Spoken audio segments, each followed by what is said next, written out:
그 넷째 날, 하루씩 늦어지고는 있지만 이 고난주간 넷째 날은 이제 예수께서 한 여인을 통하여, 우리가 잘 아는 그 옥합을 깨뜨린 한 여인을 통하여 사랑을 아주 듬뿍 받으시고 또 바로 이어서 배신도 크게 당하시는, 그러니까 사랑도 받지만 곧 뒤따라오는 게 뭐였다고요? 배신도 당하시는 그러한 날입니다. 자, 종려주일에 화려하게 예수님께서 예루살렘에 입성을 하셨습니다. 그리고 3일 동안은 계속해서 이제 예루살렘 성전에 들어가셨습니다. 첫날에는 입성하시고 또 미리 어제 읽으셨던 것처럼 예루살렘을 한번 성전을 둘러보셨고, 둘째 날에는 무화과 나무를 저주하셨고 성전을 청소를 하셨고, 셋째 날에는 성전에 들어가서 이제 자기들의 밥통을 건드렸다고 이제 막 올무, 이제 함정에 빠뜨리려고 많은 변론을 이렇게 했고요. 그 다음에 또 무화과 나무가 완전히 말라버린 그 사건을 통해서 산을 옮길 만한 믿음, 이 믿음은 우리가 하나님의 믿음을 소유하는 것인데, 그 하나님의 믿음을 소유할 수 있는 사람은 어떤 사람인가? 적어도 기도하기 전에 누구든 혐의가 있는 사람이 발견되어질진데, 혐의가 있으면 이거 굉장히 나쁜 사람이란 말입니다. 이미 발견되어졌단 말입니다. 그럼에도 불구하고 먼저 뭐하라? 용서가 하고 와서 뭐하라? 기도하라는 거예요. 그래서 용서는 기도하는 사람에게 있어서, 정말 하나님과의 깊은 관계를 원하는 사람에게 있어서 이 용서는 너무너무 중요하다라는 사실을 어제 말씀을 드렸습니다. 자, 오늘은 이제 예수님께서 성전에는 들어가지 않으셨어요. 우리 3절 말씀 읽어볼까요? 시작. 예수께서 베다니 나병한 자 시몬의 집에서 식사하실 때에, 그러니까 예수께서 베다니, 그것도 어떤 환자? 나병한 자 집에서 뭐 하셨다? 식사하고 계시는 모습을 우리에게 보여주고 있습니다. 그 순간 한 여인이 등장을 하면서 옥합을 깨뜨려서 예수님의 머리에 그 향유를 쏟아 붓는 그러한 사건이 일어났습니다. 이 사건을 통해서 우리에게 보여주는 게 뭐냐 하면, 따라합시다. 진정한 헌신이란 무엇인가? 그래서 진정 우리의 헌신은 어떤 모습이 되어져야 하는가, 이 모습을 보여주고 있다는 것이죠. 우리 첫 번째 같이 읽어보도록 그렇게 하겠습니다. 시작. 헌신함에 있어 인간적인 계산을 초월해야 합니다. 본문에 나오는 이 여인이 정말 값비싼 그러한 향유를 예수님의 머리에 쏟아 부었단 말입니다. 그때 그 여인의 머릿속에는 그 어떠한 인간적인 계산이 없었단 말입니다. 왜냐하면 예수님이 그녀에게 있어서 그 어떤 것보다, 그 무엇보다 소중한 분이었기 때문에 그랬단 말입니다. 그러니까 정말 그 사람이 나에게 소중하면 인간적인 계산을 초월하는 거란 말입니다. 그러니까 제가 말씀을 많이 드리잖아요. 저는 돈 안 들이고 사고를 쳤고, 제 동생은 돈을 많이 들여가면서 사고를 쳤습니다. 그냥 믿어주세요. 네. 그러니까 어머님이 하신 말이에요. 너는 돈을 거의 안 들이고 사고를 쳤고, 제 동생은 집에 돈이란 돈은 다 씨를 말려버렸어요. 아버지 거의 교회에서 드린 퇴직금까지 싹 다 이렇게 날렸으니까요. 그냥 동생을 끌어내리기 위해서 하는 게 아니라, 동생이 워낙 큰 사고를 많이 쳤어도 아버지나 어머니는 인간적인 계산이 없는 거예요. 그 동생을 위해서는 못할 게 없는, 그 아들을 위해서는 못할 게 없는 거란 말입니다. 그 아들이 너무너무 소중하니까 인간적인 계산을 초월하는 거예요. 동생이 한때 이런 말을 했어요. 그냥 운전대를 잡고 가다가 그냥 조금 더 좌측으로나 우측으로나 그냥 치우치지 않고 그냥 직진으로만 달리다가 죽고 싶다라는 이 말을 한번 한 적이 있어요. 그때부터 아버지 어머니는 초긴장을 하시는 거예요. 그래서 무슨 말씀을 하시냐 하면 어머니는요 늘 그래요. 얘가 살아준 것만 해도 고맙다. 뭐라고요? 살아준 것만 해도. 그러니까 너무너무 소중하면 인간적인 계산을 초월해버리더란 말입니다. 저는 아버지에게서 그렇게, 저에게는 얼마를 주셨는데? 기분 좋으면? 10,000원이라 그랬잖아요. 기분 좋으면 얼마? 10,000원. 기분 좋으면 10,000원인데 정말 중요할 때, 정말 자식이 얼마나 소중한가 이것을 나타내 보여주실 때에는 인간적인 계산을 그냥 바로 초월해버리시는 이러한 모습을 저는 너무 자주 보게 됐다라는 것이죠. 똑같은 거예요. 하나님과의 관계에서 돈을 개입하면 안 된다라는 거예요. 이 돈과 이 계산을 초월하지 않으면 우리의 신앙이 자랄래야 자랄 수가 없는 거란 말입니다. 오늘 본문에 등장하는 이 여인을 보세요. 주님 앞에서 계산이 없는 거예요. 그것을 극적으로 나타낸 장면이 바로 무엇을 깨뜨리는 거예요? 옥합을 깨뜨리는 그러한 장면이란 말입니다. 향유만 갖다 부어도 될 텐데, 그저 조금만 갖다가 부어도 될 텐데 굳이 옥합을 그 앞에서 깨뜨려서 예수님의 머리부터 발끝까지 쏟아 붓더란 말입니다. 도대체 그 이유가 무엇이겠습니까? 우리는 그 이유를 충분히 알 수 없지만 하나만은 짐작할 수 있는 거예요. 이 여자가 옥합을 깨뜨린 행위에는 주님을 사랑합니다 하는 최대의 고백이 포함되어져 있다는 것이죠. 아마 틀림없이 이런 고백일 거란 말입니다. 주님, 이 옥합은 주님만을 위해서 쓰여지기를 원합니다. 주님, 이 옥합이 깨지듯 주님, 제가 산산이 깨어지기를 원합니다. 주님, 이 옥합을, 이 귀중한 옥합을 깨뜨리듯 제가 신앙생활한다라는 것, 돈에 연연하지 않고 신앙생활하기를 원합니다 하는 이 모습이 예수님 앞에서 옥합을 깨뜨리는 모습일 거란 말입니다. 우리가 이런 찬양을 하잖아요. 주 예수보다도 귀한 분은 없네. 이 세상 부귀와 바꿀 수 없네. 무엇과 바꿀 수 없다고요? 이 세상 부귀와 바꿀 수 없다라는 거예요. 그러니 예수님이 보실 때 이 여인이 얼마나 소중한 여인이었겠습니까? 그런데 문제는 사람들이에요. 사람들은요, 진실을 진실로 받아들이지를 않는 거예요. 4절 같이 읽어보겠습니다. 시작. 어떤 사람들이 화를 내어 서로 말하되 어찌하여 이 향유를 허비하는가? 그곳에 있던 그 제자들의 일부가 분노하여서 지금 이 여인의 진실을 아주 무참히 짓밟는 거예요. 왜 그런 줄 아십니까? 주님 앞에 헌신하지 못하는 자신의 모습을 달래보려는 거란 말입니다. 그래서 자신의 양심에 위안거리를 삼으려고 하는 거란 말입니다. 그래서 결국 가난한 자들까지 끌어들여서 이 여인을 책망을 하는 거예요. 5절 말씀 우리 같이 읽어보겠습니다. 시작.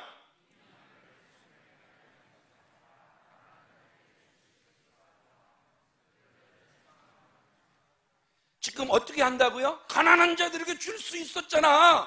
그러면서 지금 그 여자를 어떻게 했다고요? 책망하는 거예요. 만약에 여러분 그녀가 하는 행동이 예수님 보시기에 별로 기분 좋지 않고 역겨웠다면 누가 말립니까? 예수님이 친히 말리셨을 거란 말입니다. 됐다. 내가 이를 원치 않는다. 분명히 주님은 그러실 분이란 말입니다. 저 같아도 틀림없이 그랬을 거란 말입니다. 그러니까 받는 게 기분 좋지가 않아요. 저는 누가 주시면 그게 굉장히 부담스러워요. 그래서 어디다 썼다고 목적을 이렇게 방향을 이렇게 분명히 보여서 알려드릴 때가 상당히 많아요. 참 독특하죠. 받으면 참 좋을 텐데 받는 게 굉장히 부담스러워요. 제가 진짜 모르겠어요. 진짜 그냥 제가 목숨을 다하고 그래서 정말 정말 죽도록 막 이렇게 하고, 그래서 막 이렇게 뭐 저기 하면 좀 덜 할 텐데, 제가 봐도 제 자신이 아직도 너무너무 부족하거든요. 그래서 뭔가 이렇게 주실 때 그것처럼 부담스러운 게 없어요. 그래서 진짜 될 수 있으면 안 받으려고 하는 그러한 모습을 제가 제 자신에서 보게 되는데, 여기서 보세요. 예수님은 전혀 책망하지 않는데 누가 책망하는 거예요? 제자들이 책망하고 있단 말입니다. 그러면 문제는 누구에게 있는 거냐 하면 여인에게 있는 게 아니라 제자들에게 문제가 있는 거란 말입니다. 오히려 예수님은 칭찬하셨단 말입니다. 우리 마태복음 26장 10절 말씀 같이 읽어보겠습니다. 시작. 어찌하여 이 여자를 괴롭게 하느냐? 그가 내게 무슨 일을 하였느니라? 좋은 일을 하였느니라. 주님이 좋은 일을 하고 있다면 그것은 분명히 좋은 일이란 말입니다. 주님이 나쁜 일이라고 말씀하시면 그건 내가 좋은 일이라고 해도 반드시 그 일은 나쁜 일이란 말입니다. 자, 문제는 여기에서 있는 거예요. 주님은 칭찬하는데 나는 비난할 수 있다는 거예요. 지금 여러분들이 하시는 일을 주님은 칭찬하는데, 한 여인이 하는 일을 주님은 칭찬하는데, 한 남성이 하는 일을 칭찬하는데 교회에서는 비난할 수 있다는 거예요. 충분히 그럴 수 있다는 사실을 오늘 이 본문 말씀을 통해서 우리에게 보여주시는 거예요. 그래서 여러분, 정말 비난할 때 조심해야 되는 건 뭐냐 하면 주님이 칭찬하시는 모습일 수 있다는 거예요. 내 마음에 맞지 않아도, 내 위에 그게 뒤틀려 있어도 누가 보기에 옳은 일일 수 있다? 주님이 보시기에 옳은 일일 수 있다는 거예요. 아멘이십니까? 그래서 정말 비난하는 일을 교회 안에서는 어떻게 해야 된다고요? 조심해야 되는 거란 말입니다. 그래서 정말 주님의 교회라면 따라합시다. 서로 칭찬거리를 찾읍시다. 뭘 찾읍시다? 서로에게서 비난거리를 찾는 것이 아니라, 가시를 찾는 것이 아니라, 티끌을 찾는 것이 아니라 서로를 향하여 칭찬거리를 찾을 수 있는 저와 여러분들이 되어지시길 우리 주 예수 그리스도의 이름으로 축원을 드립니다. 그러니까 지금 비난하고 책망했던 그 제자들 어떻게 생각하십니까? 알고 책망하는 겁니까? 모르고 책망하는 겁니까? 아는 것 같으나 죄송하지만 모르고 책망하는 거란 말이에요. 그들이 정말 아까 읽으셨던 것처럼 가난한 자들을 생각해서 책망했던 것입니까? 그것도 아니었단 말입니다. 가룟 유다가, 누가 이 책망을 했냐면 결국 가룟 유다였단 말입니다. 왜 가난한 사람까지 들먹이면서 책망한 거예요? 자기가 엄청난 돈을 횡령할 수 있었는데 못했단 말입니다. 그게 기분이 나쁘니까 그랬다라는 것이죠. 그런가 안 그런가? 우리 요한복음 12장 4절로 6절 말씀 같이 읽어보겠습니다. 시작.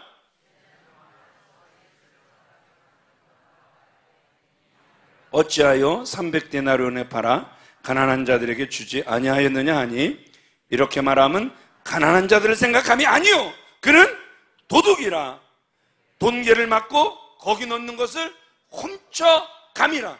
비난하고 책망할 때 정말 그 속에 의로움이 있어서 하는 줄 알았더니 자기 속을 채우려고, 자기 속을 채우지 못한 것 때문에, 자기보다 잘나 보이는 이것 때문에 비난하고 책망하고 있는 모습을 우리에게 보여주고 있다는 거예요. 그렇기 때문에 교회 안에서 비난하고 책망하는 거, 이거 주님이 절대 기뻐하시지 않습니다. 그러기에 늘 칭찬거리를 찾을 수 있는 저와 여러분들이 되어지시길 우리 주 예수 그리스도의 이름으로 축원을 드립니다. 헌신하지 못하는 것 자체에는요, 여러분 크게 문제가 되지 않습니다.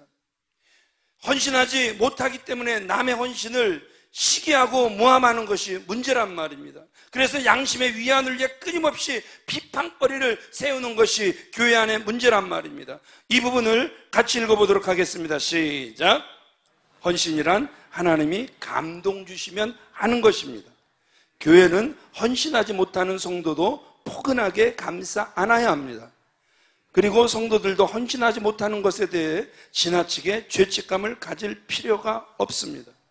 목회자도 억지로 헌신을 강요하여 부작용을 만들 필요가 없습니다. 목사나 성도나 다 인간적인 계산을 초월해야 합니다. 그러니까 지금도 다시 한번 저는 떳떳하게 말씀드릴 수 있는 게, 리모델링을 하면서 그래도 헌금 작정을 해야 되는 것 아닙니까? 누구는 이 정도 되는 사람들은 이 정도는 해야 되는 것 아닙니까? 아니요, 다 소용없는 거예요. 그럴 필요가 없는 거예요. 여러분들이 읽으셨단 말입니다. 헌신이란 하나님이 감동을 주시면 하는 거지, 그저 목사가 이 정도 합시다. 그러니까 제가 처음에는 그렇게 말씀드렸다니까요. 배웠어요. 미국에서 그 어떤 목사님이 저한테 방법을, 이 목사 나 이거 나성 한인교회 이거 어마어마하게 줬잖아. 봤지? 예. 봤죠. 왜 몰라요? 이거 어떻게 했는지 알아? 건축하기 전에 장로님들 다 초청하고 권사님들 다 초청하고 나하고 사모하고 매일 밥을 대접했어. 그래갖고 거의 밥을 맛있게 먹고 난 다음에 다 건축헌금을 작정시켰어. 그랬더니 술술 잘 나오대.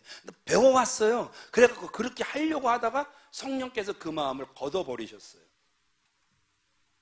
이건 감동을 받아 하는 거지 설득과 강요에 의해서 하는 게 아니더란 말입니다. 아멘이십니까? 그러니까 저는 앞으로도 하나님께서 얼마간의 목회를 하게 하실지 모르지만 여러분들에게 분명하게 약속드릴 수 있는 건 절대 헌금은 강요하지 않습니다. 왜냐하면 헌금은 하나님께서 여러분들 마음속에 감동을 주셔야 하는 거기 때문에 그렇단 말입니다. 하나님과의 관계 속에서 이루어지는 것이지 그 속에 목사가 개입이 돼도 안 되는 거란 말입니다. 제가 개입할까요?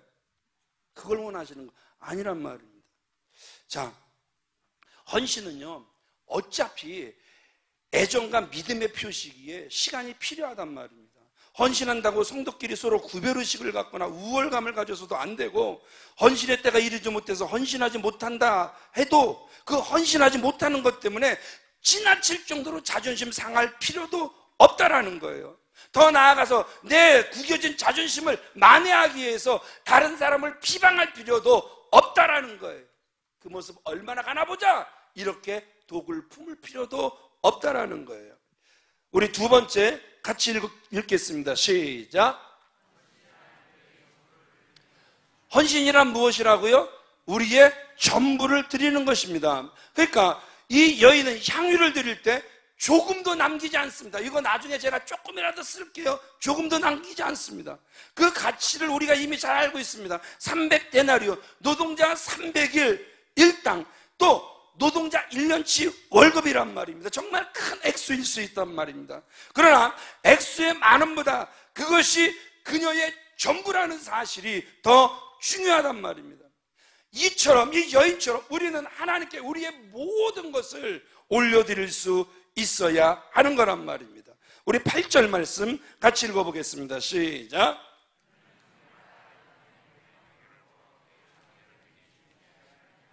예수님이 친히 말씀하십니다. 그는 힘을 다했다. 무엇을 다했다? 힘을 다해서 하나님 앞에 올려드리는, 예수님 앞에 올려드리는 모습을 우리에게 보여주고 있단 말입니다. 그러니까 이 시간에도 깜짝 놀랄 거예요. 하나님께 모든 것을 드려, I surrender. 그러니까 나는 주님께 드렸습니다. I surrender all. 여러분, 우리가 찬양을 이렇게 한단 말입니다. 그래서 오늘 또 이게 이은총 목사가 무슨 헌금 강조 안 한다며 저 인간 또 무슨 꿍꿍이야? 이렇게 말씀할 수 있습니다. 그런데 전혀 그런 의도는 없습니다. 놀라실 필요도 없습니다. 전부를 드리라는 이 말에 저와 여러분들이 놀랄 필요가 없는 거예요. 우리가 전부를 다 드리라는 말은 우리가 하나님 앞에 일부를 드리더라도 마치 그것이 모든 것을 드리는 것처럼 드려야 된단 말입니다. 아멘이십니까? 그 예가 뭐냐 하면 11조란 말입니다. 우리가 얻은 모든 것이 다 하나님께로부터 온 것이지만 하나님께서 구는 우리의 삶을 위해서 쓰라 그러셨어요.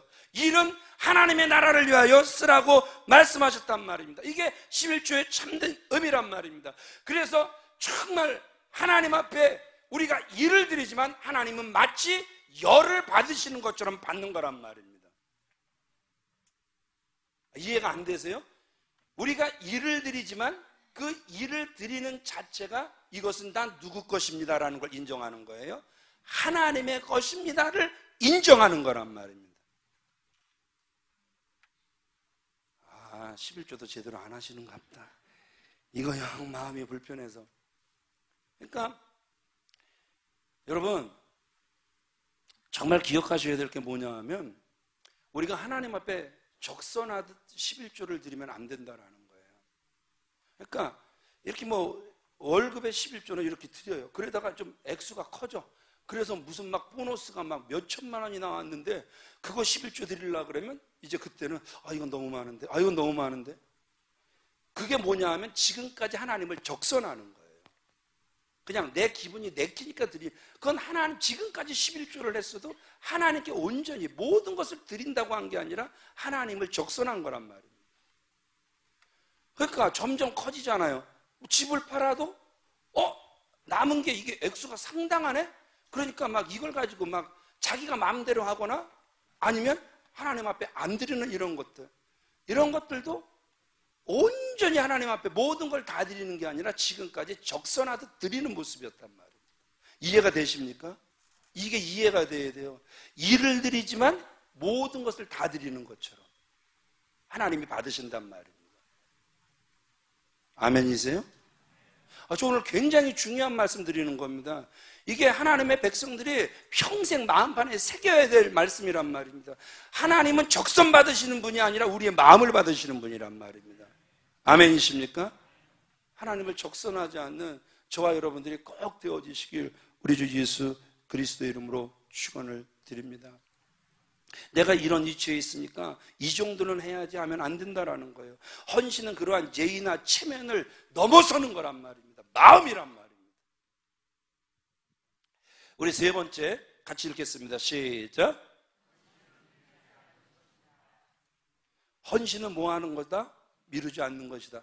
이 사건 이후에 예수님은 바로 십자가를 지시는 거예요. 어떻게 보면 이 땅에 계실 때 주님을 위한 마지막 헌신의 기회를 누구에게 주셨냐 하면 이 여인에게 주셨단 말입니다. 그때가 마지막일 줄 그 누구도 몰랐을 거란 말입니다. 그런데 오직 이 여인만이 깨어있어 주님에게 마지막 헌신을 할 수 있는 기회가 주어졌단 말입니다. 우리 8절 다시 한번 읽어보겠습니다. 시작. 그는 힘을 다하여 내 몸에 향유를 부어 내 장례를 미리 준비하였느니라. 정말 예수님께서 놀라운 말씀을 하고 계시는 거예요. 예수님의 장례를 미리, 예수님이 계속 말씀하셨지만 그걸 받아들이는 사람이 없었단 말입니다. 그런데 이 여인은 어떻게 이것을 알 수 있었습니까? 직감이요? 아니요. 갈비는 성령의 인도하심이었다. 이렇게 기록을 하고 있단 말입니다. 따라합시다. 성령의 인도하심이다. 성령의 인도하심이 있으면 알 수 있는 거란 말입니다. 그러기에 오늘 말씀처럼 우리는 언제나 지금 이 헌신이 내 삶에 있어서 마지막이 될 수 있다는 심정으로 하나님께도 주시는 헌신의 기회를 바로 이루어드릴 수 있는, 절대 미루지 않는 저와 여러분들이 되어주시길 우리 주 예수 그리스도 이름으로 축원을 드립니다. 신앙생활을 하다 보면 성령께서 어느 때 우리에게 헌신의 부담을 주십니다. 그 순간에 형편이 풀리면 할게요, 형편이 좀 나아지면 할게요. 물론 그런 생각이 들 수도 있지만 그것은 진정한 헌신이 아닐 수 있다는 거예요. 헌신이 퇴색할 수 있다는 거예요. 이 여인의 헌신이 왜 아름답습니까? 예수님께서 9절에 뭐라고 말씀하십니까? 복음이 전파되는 곳에서는 이 여인을 기념하여 이 여인이 잊혀지지 않도록 이 여인을 계속해서 전하라고 하시잖아요. 이 여인의 헌신이 주님 보시기에 정말 귀하고 아름다운 헌신이었단 말입니다. 여러분, 마가복음 16장 1절에 보면 막달라 마리아, 또 야고보의 어머니 마리아, 또 살로메가 이제 그 안식이 지나고 첫날 새벽에 예수님 몸에 그들도 향유를 바르겠다고 사놨어요. 그렇지만 그들의 헌신은 기회를 놓쳐버렸단 말이에요. 이미 예수님은 뭐 하셨다? 부활하셨단 말이에요. 항상 저희들은 왜 깨어 있어야 되는 것입니까? 내 직감으로 사는 게 아니라 왜 성령님의 인도하심을 받아야 되는 것입니까? 이 헌신이 내 생애의 마지막 헌신이 될 수 있다라는 거예요. 그렇기 때문에 오늘도 내일도 늘 주님 앞에 깨어 있을 수 있는 저와 여러분들이 되어지시길 우리 주 예수 그리스도의 이름으로 축원을 드립니다. 헌신의 기회를 잘 포착하는 것도 하나님의 은혜란 말입니다. 그러므로 항상 성령의 감동에 따라 헌신하며 살아가시길 우리 주 예수 그리스도의 이름으로 축원을 드립니다. 어차피 이 땅에서 붙들 수 있는 것은 아무것도 없단 말입니다. 그러므로 그것을 가지고 어떻게 사용하느냐가 정말 중요한 거란 말입니다. 하나님께서 사랑하시는 귀한 믿음의 성도님들, 주님을 위해 물질을 잘 쓸 수 있는 지혜를 구하시고 최선의 헌신을 보여주시기를 진심으로 축원을 드립니다. 마지막으로 고린도전서 4장 5절 말씀 읽고 기도하겠습니다. 시작. 어두움에 감추인 것을 드러내고 마음의 뜻을 나타내시리니 그때에 각 사람에게 하나님으로부터 칭찬이 있으리라. 아멘. 하나님은 우리의 무엇을 드러내시리나? 마음을 드러내실 겁니다. 그 다 마음이 드러나면서 이게 진정한 헌신인지 적신인지 적선인지 적선 그렇죠. 예, 적선인지 다 드러내시면서 그것이 헌신일 때 하나님께로부터 칭찬이 따라올 줄 믿습니다.